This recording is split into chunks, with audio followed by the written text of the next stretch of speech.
You're listening to Artistic Finance, show 168.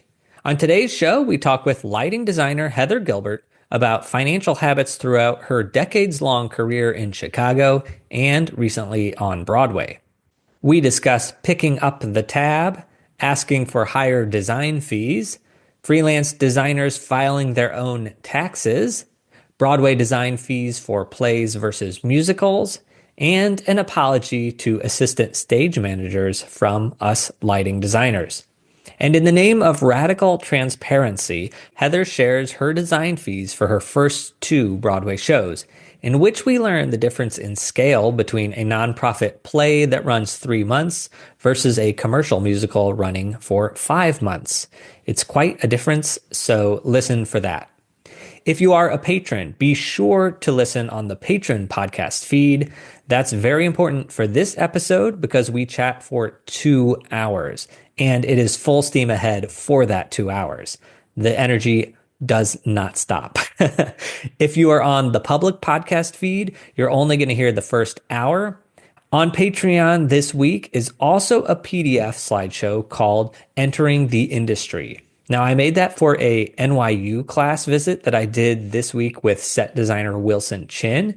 If you are an educator, feel free to use that slideshow for a class session.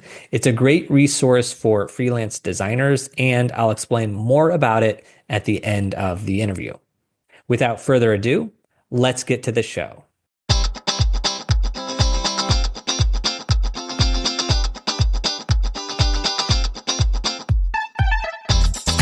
You are listening to Artistic Finance, where we help creatives learn about the business of show business.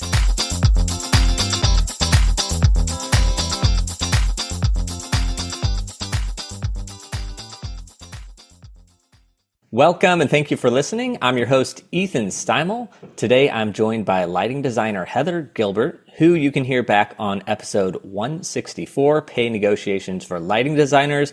And I can't recommend that show enough. So if you only ever listen to one other episode of this show, make sure it is that one, episode 164. We're recording this August 19th, 2024. Some current events going on. The Broadway production of The Wiz closed last night, and it's now prepping for a national tour. Adam Epstein, a producer of Hairspray, passed away. Now, he also produced 2 other Broadway musicals that were first movies, The Wedding Singer and Crybaby. And I really only bring up his passing because he was only 49. And that's just your daily reminder to enjoy the day-to-day because we only get so much time. So rest in peace, Adam. And the other thing going on is that the United Scenic Artists have endorsed Kamala Harris and Tim Waltz in the presidential race. Now, this episode is going to release 2 weeks before the election, so remember to get out and vote on November 5th. And I'm not saying who to vote for, but just get out and vote if you're in the USA. And Heather, you pointed out that the DNC is in Chicago right now, where you are. Yep, starts today. All right, so let's talk about you, Heather. Heather is a lighting designer based in Chicago. On Broadway, she has designed Parade and The Sound Inside, which I'll point out that both got you Tony nominations. Heather has designed at lots of regional theaters, including 3 shows at the Muny, which is the 11,000-seat amphitheater in St. Louis, which is where I'm now based. And Heather also has a side gig as head of lighting design at Columbia College in Chicago. All right, Heather, all that, what else should we know about you? Oh, goodness. What is interesting to know about me? I don't know. I grew up in Texas. That's sort of interesting, I think.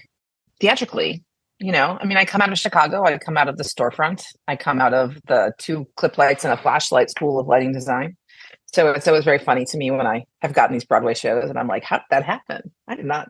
At some point in your career, you're like, that's only one thing you can do, right? So you're like, I'm not going to do that thing. I do this thing and I'm so happy to do this thing and I'm doing really well at this thing. And then suddenly you're the guy that you met when you waited on him when you were a bartender gets a MacArthur Genius Grant. And the next thing you know, it's just off to the races and you get to do Broadway shows and your world. My world expands. I was talking about this yesterday that just the amount of my community has expanded so much in the last few years because I have so much New York community now too. So it's really exciting. That's amazing. And I just have to say, Heather, before I knew you, you became a patron of Artistic Finance. I remember getting the notification, which was back in October of 2022. You know, why do I remember? And I was like, Heather Gilbert? And I was like, a Broadway designer? A person who's so talented I don't even deserve to be in the same room with? That's nonsense.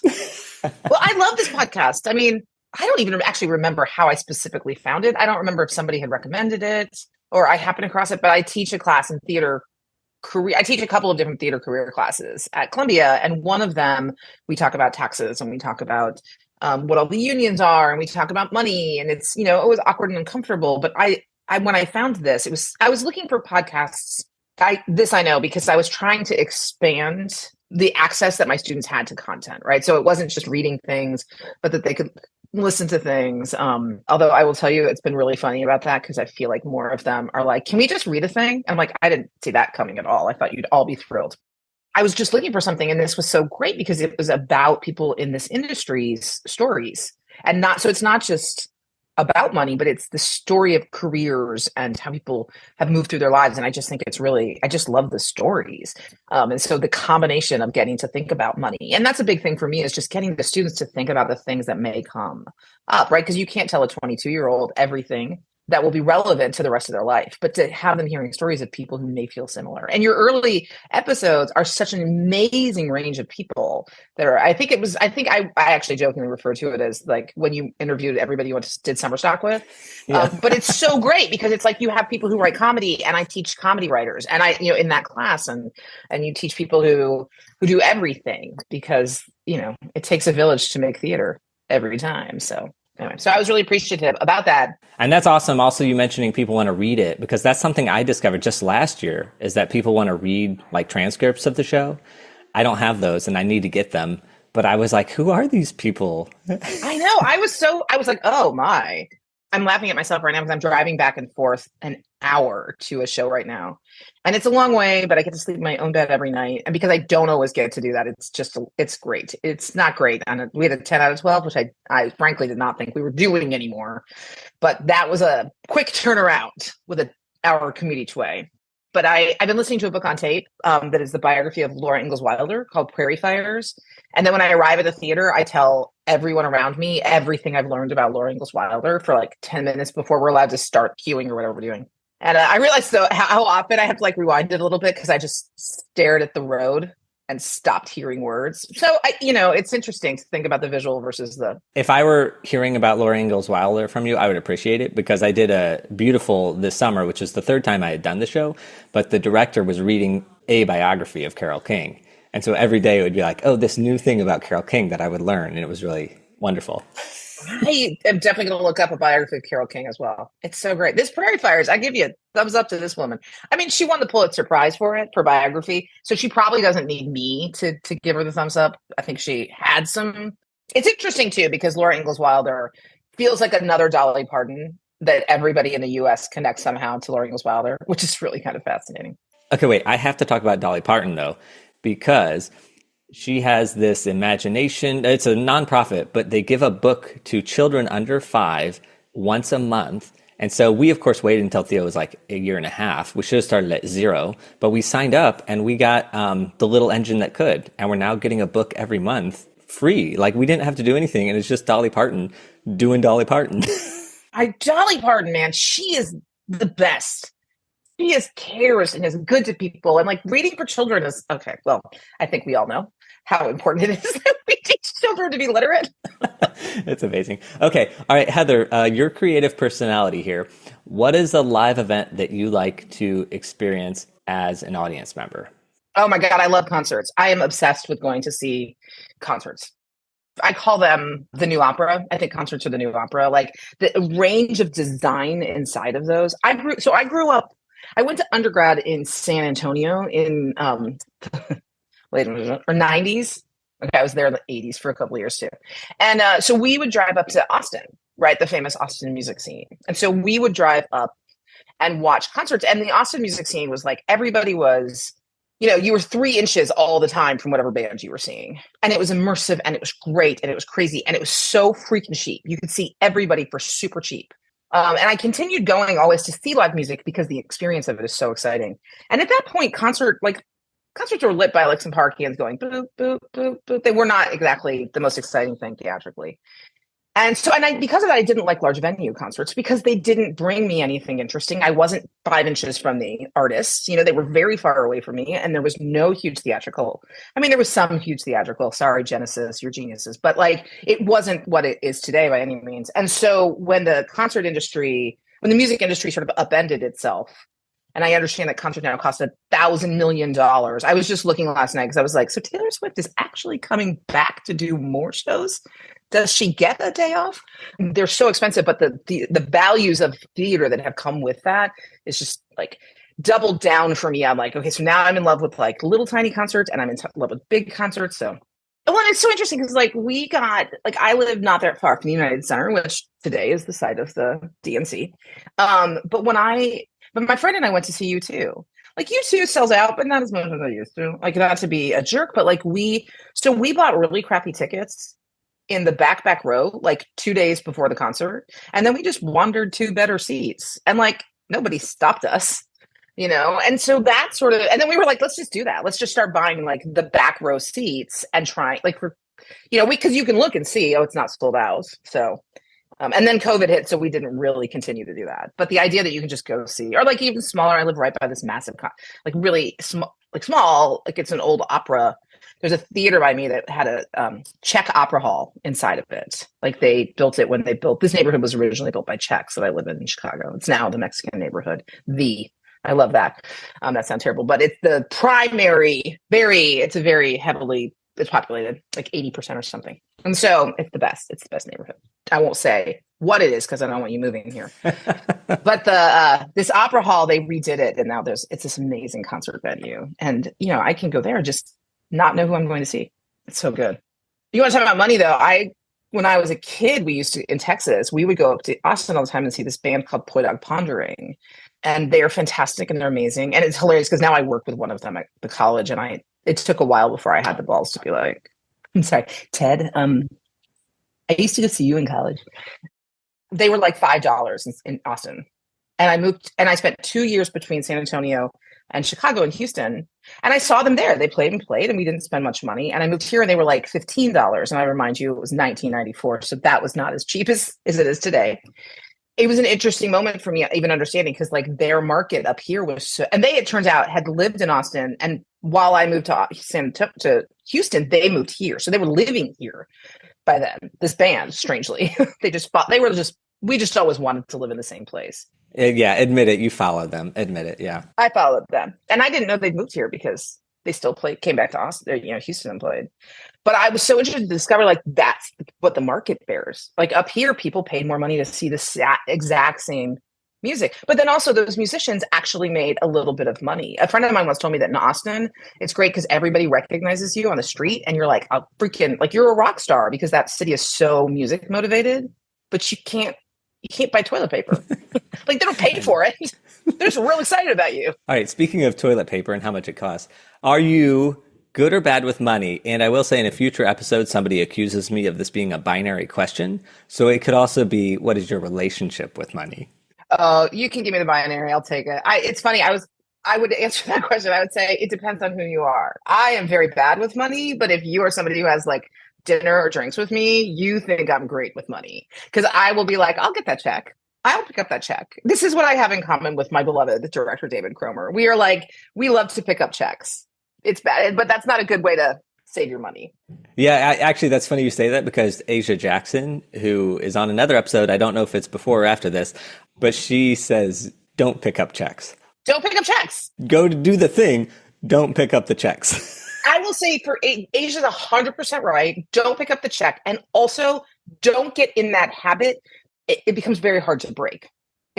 First of all, I think you get a little bit of the rush when you treat people, but also, you feel like it becomes your obligation that you're like, oh, I'm the person who picks up the check. Like she's not wrong about that. I hope my friends aren't listening to this being like, oh my God.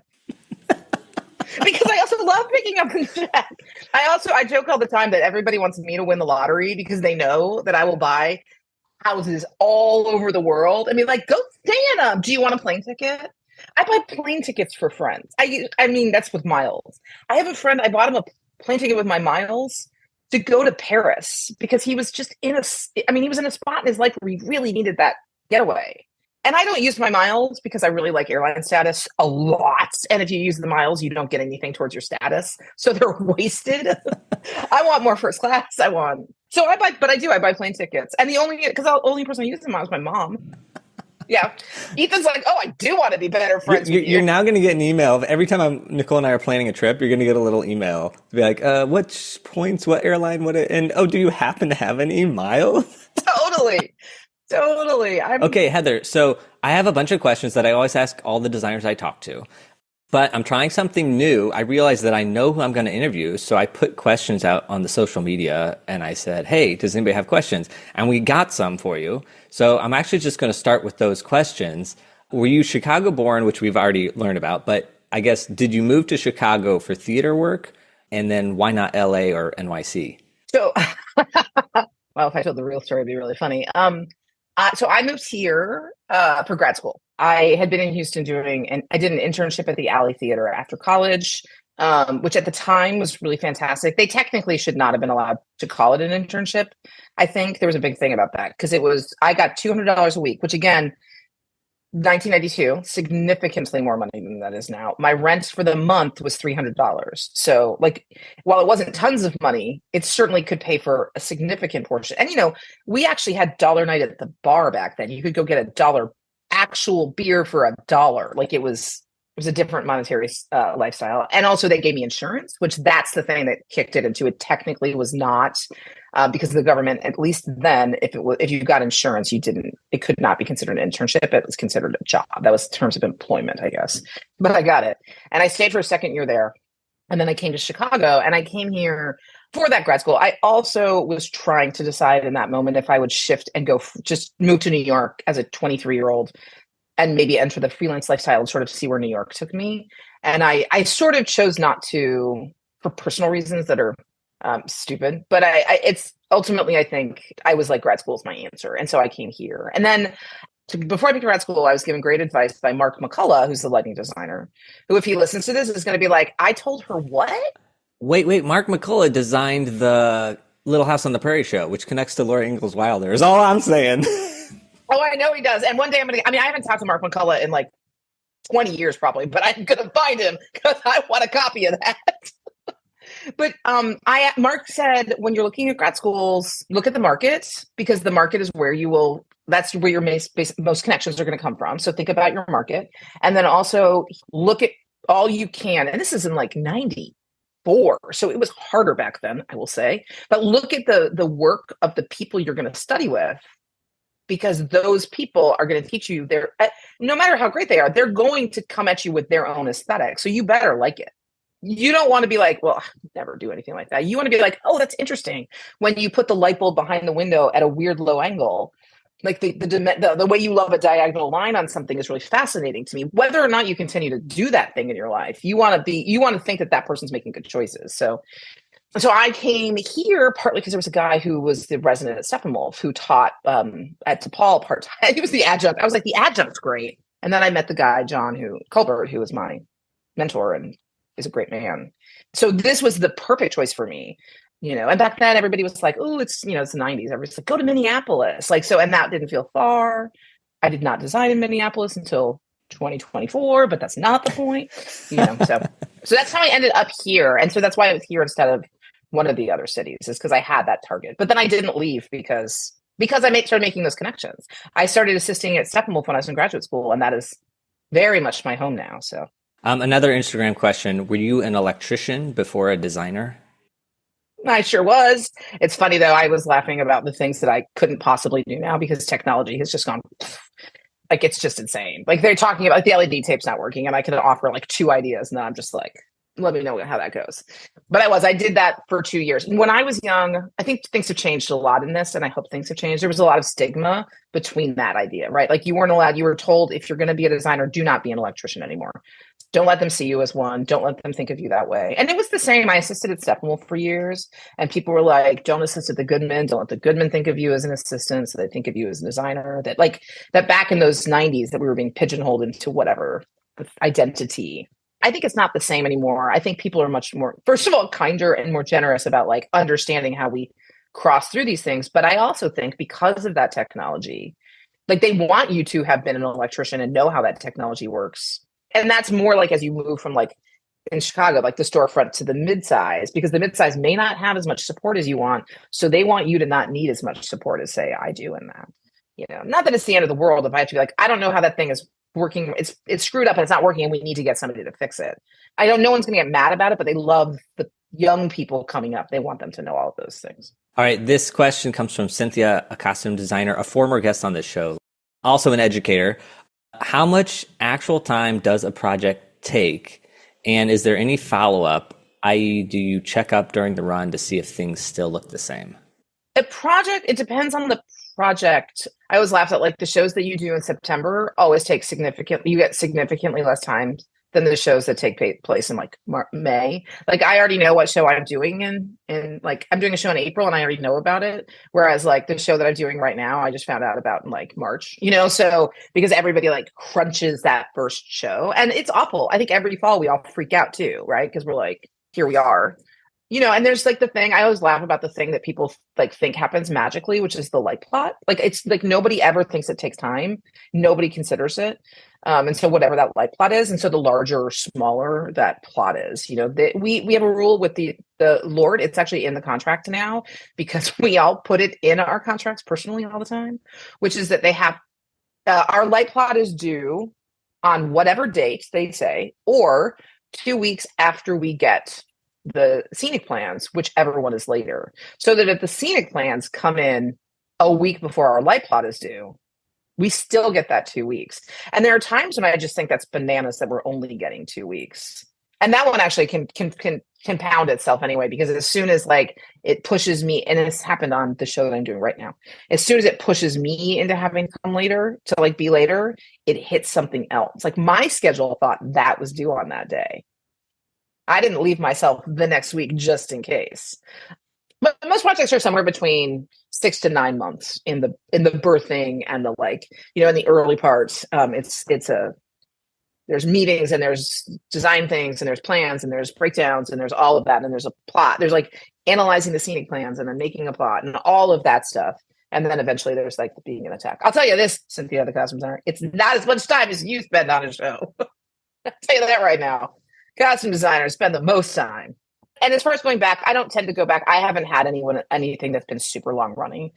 So I haven't had to go back for that. I did, when Parade ran, it was well, actually, that's not true. I did a production of Our Town that ran for 2 years, but it was clip lights with incandescent light bulbs. So it didn't take as much. I didn't really need to go back and check on that in the same way because it wasn't that hard to like put the light bulbs back in.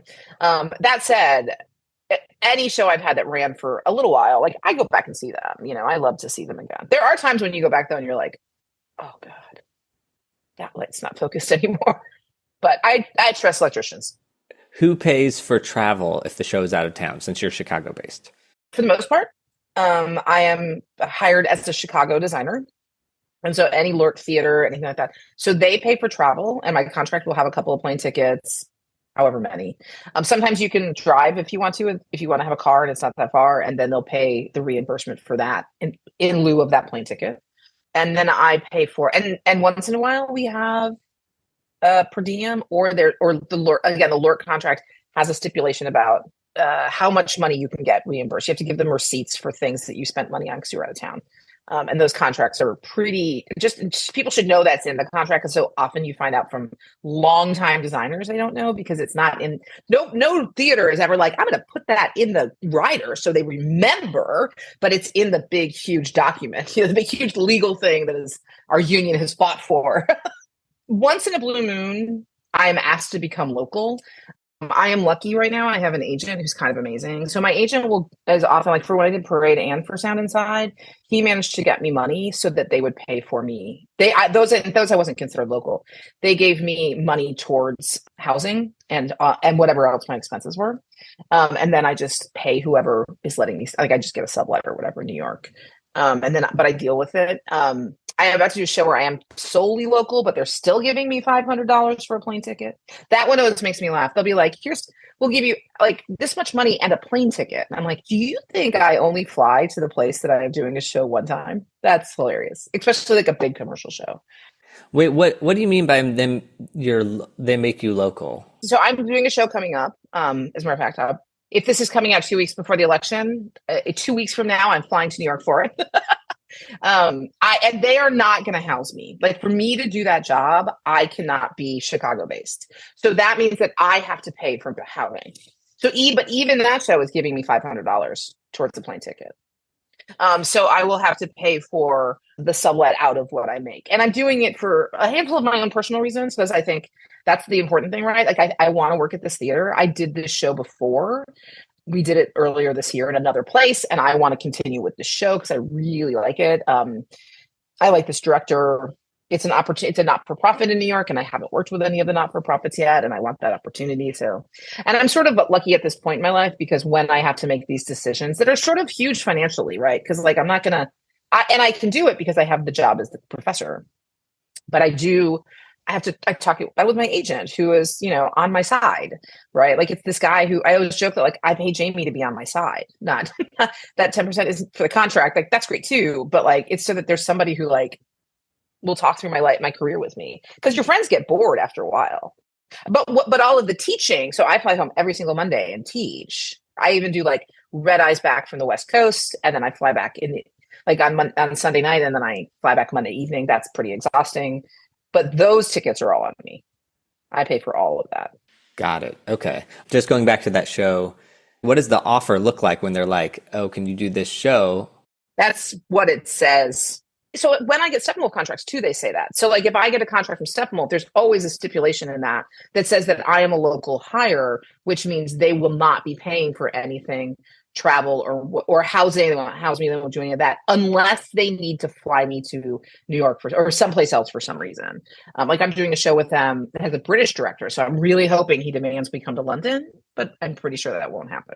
Whereas for Jeremy, they're flying him over, right? They'll pay for all of that stuff because he is based in London. So when you're working, and I actually get really kind of mad about this sometimes because there's a document out there that's like, especially it's like, for young designers and for young designers of the global majority. And it'll be like, where can you be local? And I want to be like, screw you, pay for these people if you want them, right? Like it's telling you, and that what they're saying is, I will bring myself to that city. I will live in that city and I will pay for all of those expenses so that you will hire me. And I'm like, that seems unfair because I'm doing it, but I'm doing it on a Broadway contract. It's a not-for-profit, but it is, I forgot that part. It's also a Broadway show.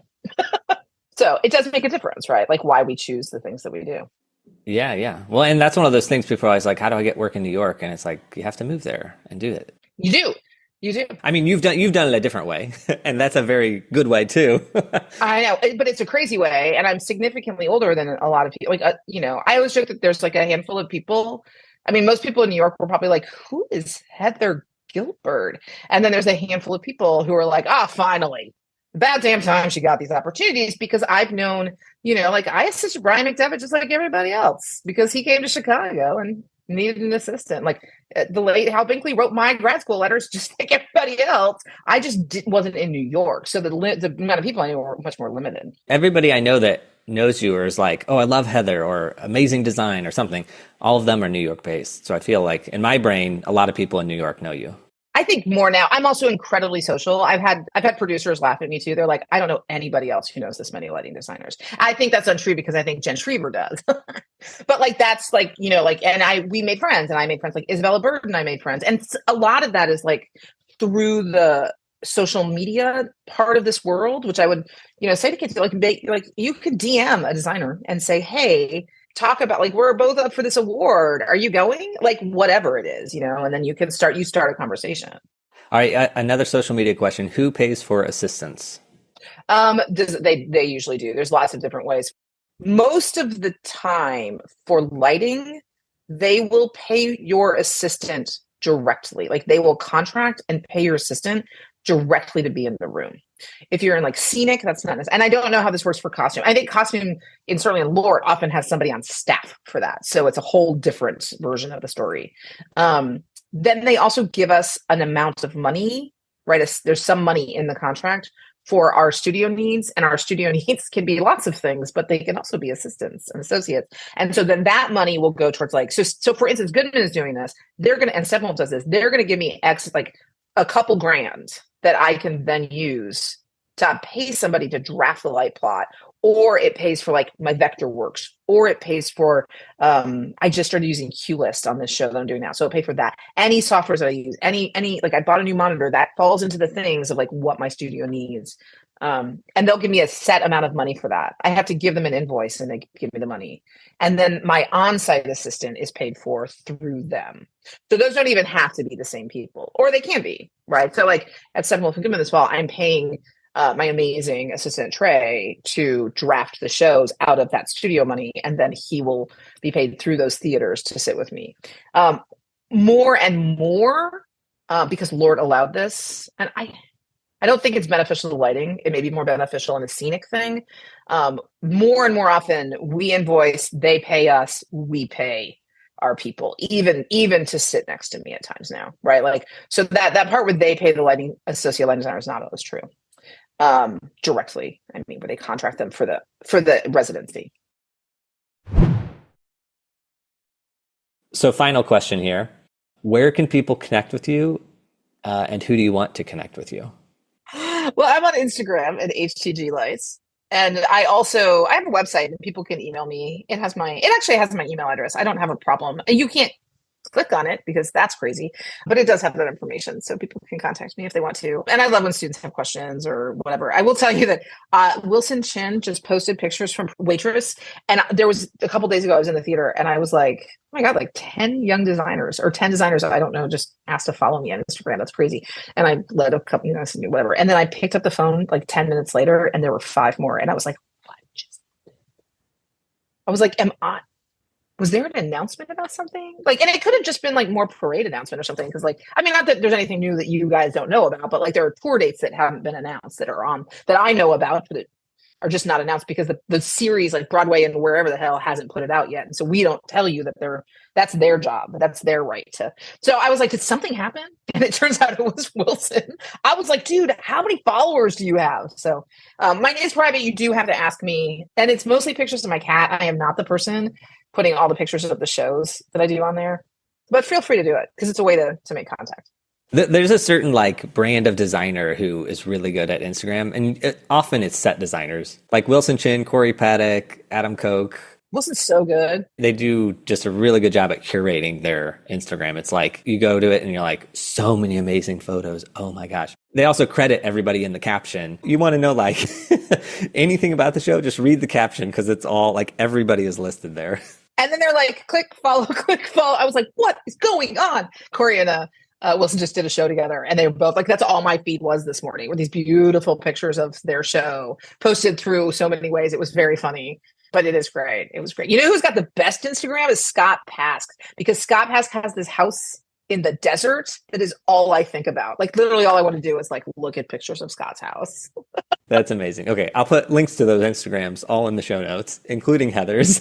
So put the Scott Pask ones, Casa Pask, I think is what it's called. It's so good. But yeah, put links. Hit me up. Heather, this was an amazing more than 2 hours. I know. I'm so sorry I kept you talking forever. You probably were like, I'm so bored now. No, I just have grocery shopping to do. I assure you, nothing better. I know. Well, you know, this also the timing is I just redid the syllabus for this theater career class last night. I was like, so this is all like really hyper on my mind. So Heather, this has been amazing. Thank you for your time. You're so welcome. Thank you. That's it for this week's episode. My takeaways are picking up the tab. Clearly, Heather knows what she's doing, and that's something that she likes to do. And connecting to Aja Jackson, who was talking about her car and how she's willing to take one less trip a year in order to pay for her car. So obviously, picking up checks is something you do for yourself and in good company, but don't let it become an obligation. But connected to that, how do we get Heather to win the lottery? Because I need a friend who has houses all over the world in which I can stay in. So I think I'm going to start buying a lottery ticket in Heather's name. because I know there's a lot of good things that money can do, but I'm going to put those things on hiatus because I want Heather to buy 10 houses all around the world that theater people can go stay in when they take a trip. All right. An interesting thing about Heather's career is the work she's starting to do in New York. She mentioned that she's going to be lighting a show in a couple weeks, which I sort of gathered from our conversation is Cult of Love at Second Stage. Now, she's not being housed, and I assume she's not being given per diem. She's using her fee to cover her living and travel expenses. Now, it makes me so happy that Heather gets to do that. I mean, it's a Broadway show, which is awesome. It also reminds me of the choices that designers have to make in order to do the work they want.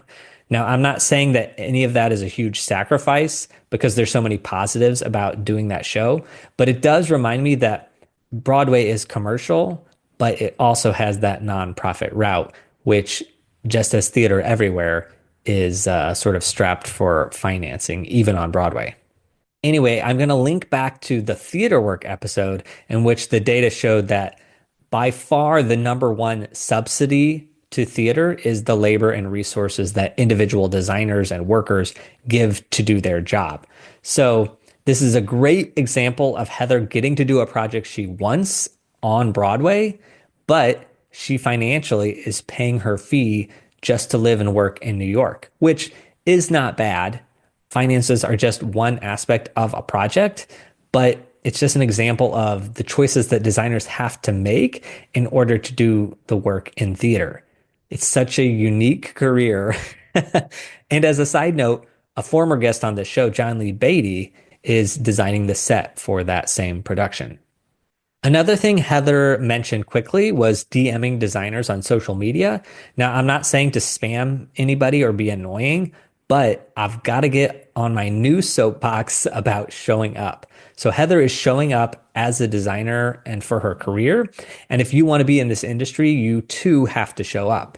And so if you want to, one of those ways is getting a hold of designers. So try a DM on Instagram. If that doesn't work, send them a message on TikTok. If that doesn't work, try LinkedIn. If that doesn't work, find an email. If that doesn't work, try Twitter or X. And if that doesn't work, look up a show that they worked on and contact the other designers of that show and ask if one of them will introduce you. So if you're listening to this and there's a designer out there that you want to talk to or you want to work with or whatnot, there's absolutely no reason that you can't be talking with them now. And really, I'm mentioning that because your career is what you make it. So yes, it takes a lot of work, dedication, and luck to work on Broadway or at a high profile place, but there are lots of ways to get there, and it is totally fully possible. Now, Heather took a couple decades and she did it through Chicago, which is wild, but she did it and you can too. Heather talks about commercial work and that it happens on a quick time frame, which means that you have to turn down nonprofit work that you're doing. Now, this sounds like a first world problem. Broadway's calling. I guess I have to decide if I want money or not. But this is actually a balance that all freelancer designers have to face. So Roma Flower on a previous episode mentioned that she turned down a lot of work in order to keep her teaching job. Paul Taswell quit teaching in order to take freelance gigs. And as Heather mentioned, no one's mad about any of this. It's part of the business. Shows popping up or transferring and creating conflicts with other shows that you had already agreed to. But what people do care about is the inconvenience that it causes them, even if they want you to take the new opportunity. So just being cognizant of that and doing your best to explain your choice is all that you can do. Okay. Additional weekly compensation. So we might be listening here and say, oh, it must be nice that Heather is on some shows that get additional weekly payments for her designs. But notice that Heather still has the same issues with money that we all do. It's finite, it's going to run out, and it's not going to last forever. So we're certainly happy when we hear about designers getting a big paycheck, but it's not like winning the lottery. So we hear, oh, Heather made $100,000 on Parade. But remember, that's before expenses, it's before agent fees, and it's before taxes, of course. So immediately we can take $10,000 away for agents. We take $30,000 away for taxes. We can take $15,000 away for plane tickets and sublets and life things. And we can take another $15,000 away for her Chicago rent, her cat sitter, her bills. and just lighting designer overhead during all that time, because it's not like this is a 1 week process. This is more than a month of her life that she's living in New York to do this show. You take away all that and you're down to $30,000. Now, you may think my quick and dirty math is imperfect, and it certainly is, but I would wager that it's probably on the generous side and that there are expenses that I'm not factoring in. So if somebody actually had the full ledger of what was going on, it probably wouldn't even be 30,000 of the $100,000. You might also be thinking this is crazy that we're only keeping $3 of every $10 earned. From that $3, we have to save for ourselves and pay for our wants. But I'll argue that you're actually doing pretty well if you're truly getting $3 for every $10. And I'm talking to the freelancers because this is how it is. It's not a bad thing. We just have to keep in perspective that a $100,000 lottery win would actually be more significant because it doesn't come with all the expenses of doing the job. And of course, I haven't forgot, Heather does have the teaching gig and she's designing other things and she's clearly doing good in her life. But I just want to point out that she is hustling, baby, hustling. Deducting a first class plane ticket isn't allowed. I didn't actually know that was a thing, but it totally checks out and it's good to know. So you can still deduct the base fare of the plane ticket, just not the first class part. Per diem of $79 a day in New York City. Now that's a government assessment. It's not a number that was just made up. And the government pulls that information from gsa.gov. Those rates are important to know when you're deducting your taxes because instead of saving receipts and deducting everything that way, you can just default to the gsa.gov per diem rate. And when determining your rate, I find it helpful to factor in the GSA per diem rate. So if you're living in St. Louis, but you're going to do a job in New York, then you factor in a $79 per diem. Or if I'm going to go do a show in Branson, I factor in a $43 a day per diem. Budgeting. Holy wow. I love Heather's budget. Monthly and yearly columns. It's very simple and it's not to make her stick to a budget, but rather these are all things that she has to pay for and then when she has to pay for them. It's great because it takes the guesswork out of everything. Now, Nicole is always asking me things like, when does the electricity bill go out? And when does the gas go out? And I always have to go look it up and log in and then say, oh yeah, it's on this date, or check the credit card statement to see roughly what day it goes out. But I need to go do what Heather's doing, pull up a Google sheet that has our budget, list all of our monthly expenses and then our yearly expenses, and just put in the day of the month that the payment happens, just to have a centralized place. Not that I can check it every day and obsess over it, but just so I can be organized.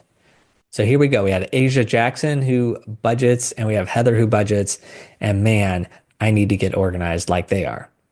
Using a debit card and paying cash for everything, that was quickly glossed over, but note that that's Heather's style and I am here for it. But I will just note that she still has credit card debt. And I'm pointing that out because even with a cash and debit lifestyle, that still creeps in. It's something that shows up on every single episode of our show is the frickin' credit card debt. It's such a thing. On an upcoming episode, lighting designer Travis McHale will explain that he once got into credit card debt while using a debit card. It's sort of a weird story, but if you think you can't fall into credit card debt by only using debit, there are a couple loopholes that you can still get stuck in. Anyway, that episode's not coming out until December, but if you want to hear it early, check out the Patreon podcast feed. All right, Heather said, nobody made or broke their career on a single job. This is a brilliant thing to remember because if a job seems red flaggy, you do not need to take it. So we often default to needing work and wanting to have jobs lined up or in the pipeline. However, if there are signs, especially early on, that a show is going to be a headache, do not take the job. On a serious note, though, people respect no more than they respect anything else. So it's not going to make or break your career, but you'll sleep easier. You're going to be less stressed. You're going to avoid burnout. And frankly, people are going to respect you for saying no. There's so many positives to declining. So if a job does not feel right, don't do it. And Heather added that you can screw up a show and you're still going to get another offer because not everybody knows everyone else.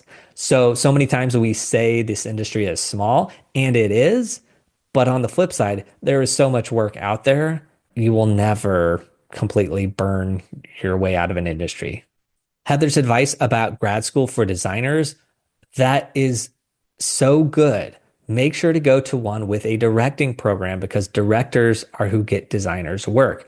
Now, this is advice I wish I had had before going to grad school, but such is life. So if you're listening and you're considering grad school, make sure that they have a directing program. It worked out for Heather in that she works with directors that she went to school with.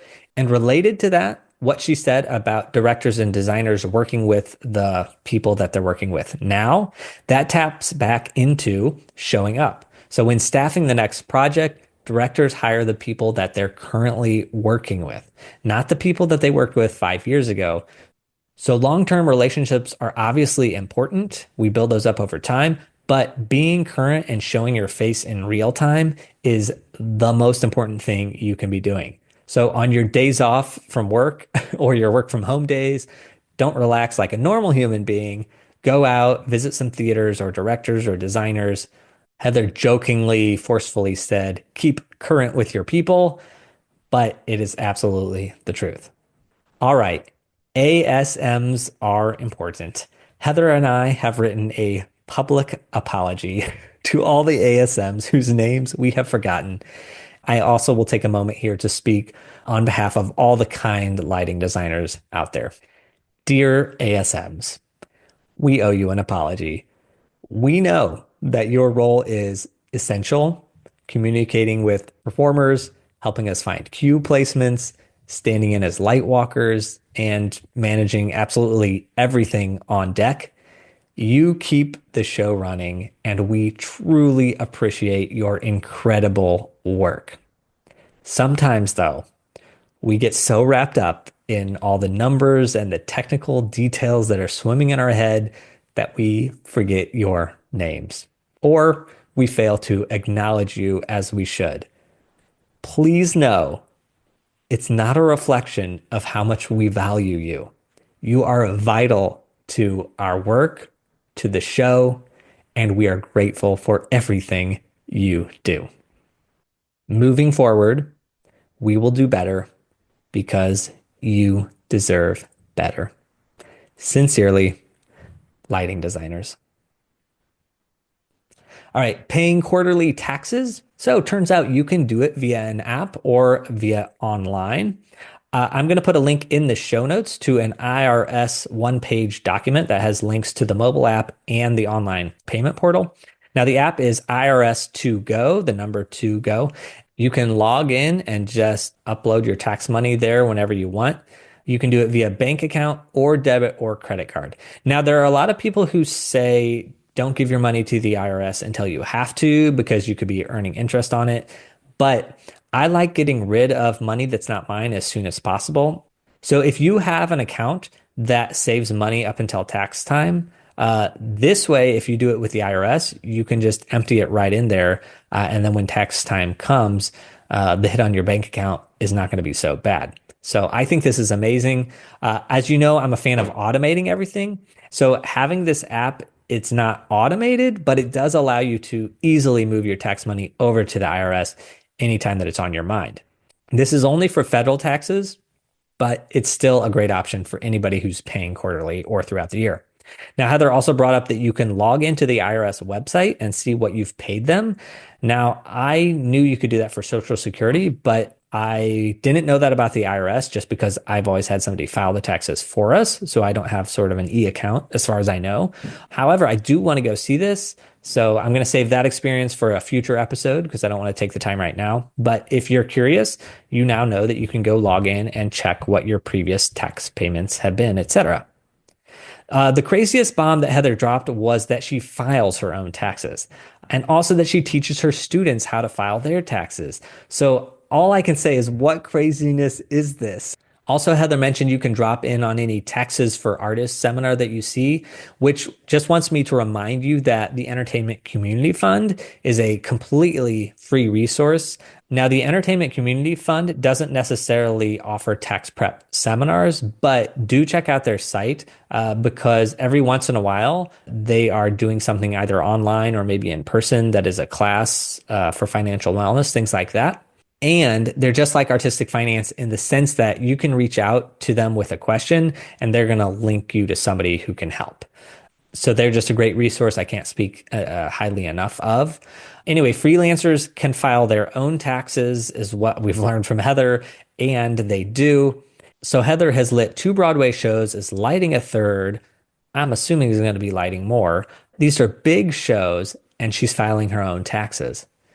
And I love her advice that, yes, you're going to mess up filing your taxes, but the IRS is after your money. They're not trying to put you in jail. I also love that she uses TurboTax for roughly $250, not a specialized accountant. She is filing just like anybody in the world would file.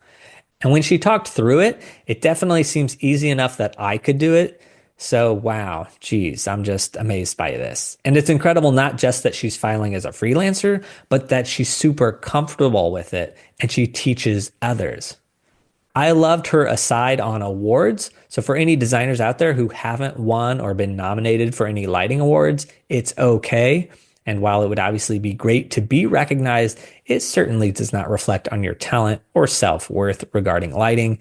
And just saying that sometimes the producer actually has to pay a fee to nominate you, and hopefully they know to do that. But there are a lot of little things like that that you can't even be aware of. And I'm saying this, of course, as someone who's never won a lighting award, but let's just say everyone keep on trucking. Awards aren't all they're hyped up to be until I get one and then they're the best. But anyway, Acorns, the app that rounds up. So this was first mentioned back on episode 14 with sound designer Cricket Myers, who used it to great success. It will also be mentioned again in an upcoming episode with Alex Pendleton from Netgear. Now, in this episode, Heather mentions it as a way of saving automatically that isn't a pension or a retirement account, and then she uses it for vacation. So it's just another way to be squirreling away something slowly and unnoticeably. She did mention it would take a long time for it to grow to a significant investment, which makes her use it more as a savings account than investing, though you could use it as an investing strategy as well. Now, I don't personally use the app, but I have only met users that are happy with it. I'm going to have a link to it in the show notes. And I'll say that the NYU class that I just talked in, the point was brought up that certain credit cards and banks will actually do this exact same thing that Acorns does. They will let you round up every transaction and put it into a savings account or even into a retirement account, including sometimes a Roth IRA. Habits and saving. That was Heather's best advice for people in our industry. Make sure you have a way to keep saving as a habit. However you do it, that's up to you, but make sure you're saving.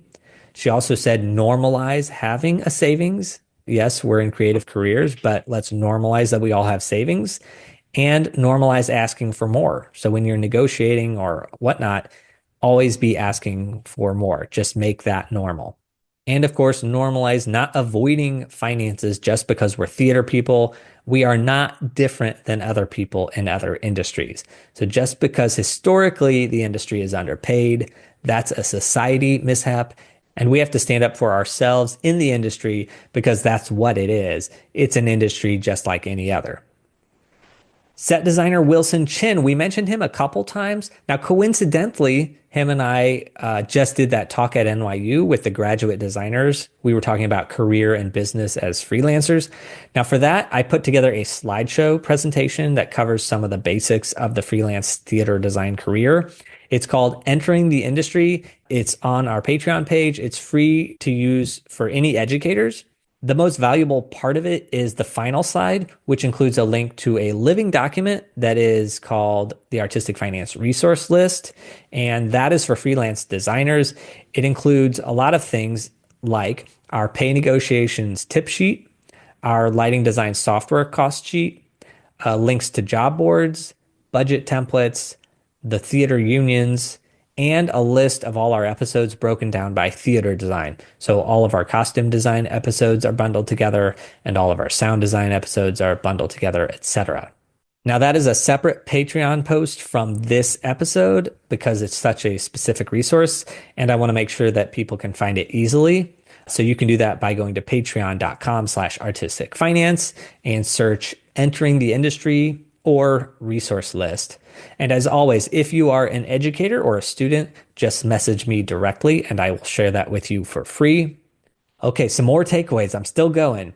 Local theater, go see it. So we've always said that on the show. Yes, everybody wants to go see a Broadway show, but a local show is equally exciting. So don't skip out. And I don't know if this passed you by, but did you catch that Heather went to see The Outsiders and then wrote to the director and the author to thank them for the great show? All right, so first of all, that's such a great thing to do. And it harkens back to our episode with costume designer Greg Barnes, who said, if you see something you like, write to that person. It's such a small industry. And while you can write something great on a social media post, that person might not ever see it. So if you write them directly, they're going to get that message. And I hate to be this guy, but if you're in the industry and writing to other people in the industry, that is networking. Again, don't let that be the reason that you're writing, but people in the industry trust people who are also in the industry more than they trust outsiders, no pun intended. So write them, compliment them, and form a bond. David Cromer, that's a director Heather works with, and she mentioned several times. He also directed The Band's Visit, which is a show that I just can't say enough good things about. I linked to his Internet Broadway database profile in the show notes. He also directed The Sound Inside, which was Heather's first Broadway show. The Sound Inside, Heather mentioned, didn't recoup, and she brought up that you can put a famous person in the show to help sell tickets, but they have to be paid more. And that reminds me of Our Town, which just opened on Broadway, directed by Kenny Leon, and is a racially diverse show on stage and off, including the producing team. Now, that show has a few big name performers, specifically Katie Holmes and Jim Parsons, which presumably get paid a large amount of the income. Now, if you remember to last week's episode with Rashad Chambers, he was just pontificating that Our Town wouldn't make money, but Waiting for Godot might. And part of that analysis was cast size, in which Our Town has big names plus another 20 performers, whereas Godot has two big names, but only one other character. So that was Rashad speaking without any insider information. Now, a side story here, one of the curses of hosting a show called Artistic Finance is that producers who don't listen to the show will randomly reach out and ask me to invest in something. Now, most of the time I say, no, thank you. But sometimes I want to see the offering documents. And so that happened recently with Our Town. A couple weeks before it opened, a producer reached out to me saying that they still needed investors for their share of the fundraising. Now, they have until opening night in which to raise the money. So this producer was saying, can you invest, or do you know somebody who would want to? Now, I didn't have $25,000 lying around that I wanted to throw at a wildly risky investment. But I was curious about the show. I happen to love Our Town and actually assigned it to my lighting class last year when I was teaching at Arizona State University. So I said to this producer, yes, send me the documents. Now, this is where the story turns made up, mostly made up, because these offering documents are confidential. And I don't know that it's illegal to share them or their information once you get a hold of them. But just in case, everything I say from now on is not factually accurate. I'm just telling a made-up story with made-up numbers, and you would have to do your own due diligence if you actually wanted anything real. So anyway, before reviewing the documents, I had a skeptical brain, and I was thinking there's no way that Our Town can recoup because it's a limited run over the holiday season. It has a huge cast, and it has a big director. Plus, if it has a life later on for touring, it still has that huge cast, and it's not a musical. So how many people are going to be buying tickets to the show? But then in reviewing the documents, I noticed that there were some huge green flags. And one was that the budget was minuscule by Broadway standards, just shy of $6 million. The other huge thing was that the high profile performers were not taking a percentage of the box office. This is like when the CEO is making 100 times more than the lowest paid employee. That's like when you have these star performers, they're getting a way bigger cut. And nobody's upset about that because they're, in theory, selling the tickets. So the show wouldn't exist if you didn't have that name. But what I saw with Our Town is that that's not happening. So I imagine that they are making more money, like the stars are making more money than the rest of the cast. But if so, it's not that much more, which to me speaks highly of those performers. But again, this is all hearsay and that wasn't actually broken out in the documents. But if that pay structure is actually true, which I would wager it is true because that would be misleading on the producer's part if they were wooing investors with a lie. But that makes the chance for recoupment a much better likelihood. So when I saw that, I wished I had $25,000 lying around in which to invest because I thought that's an amazingly small budget for a Broadway show and it has huge stars. Wow. Anyway, that was just a side note, neither here nor there. But you never know. Play, musical, large cast, small cast. There's so much going on behind the scenes with the budgeting and the investment. Sometimes things that don't look commercial at all actually can be commercial. Okay, this was a super long episode with a bazillion takeaways. Thank you so much for taking the time to spend with me and Heather and go down all these rabbit holes with me. If you are appreciating the work that I'm doing, I would love for you to join up as a patron. It does make a big impact for me. Sign up at patreon.com/artisticfinance. The dad joke to end the episode. Why did lighting designer Heather Gilbert's taxes take so long the time she tried filing them during a focus call? Because TurboTax doesn't have a magic sheet option, so she kept getting confused and refocusing the deductions. That's it for today. Until next time, break a leg.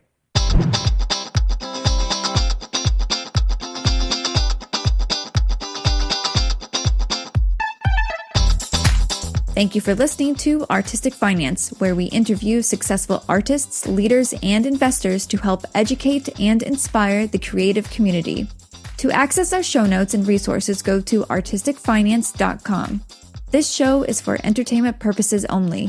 Before making any decision, consult a professional. This show is copyrighted by Artistic Finance. Written permission must be granted before syndication or rebroadcasting.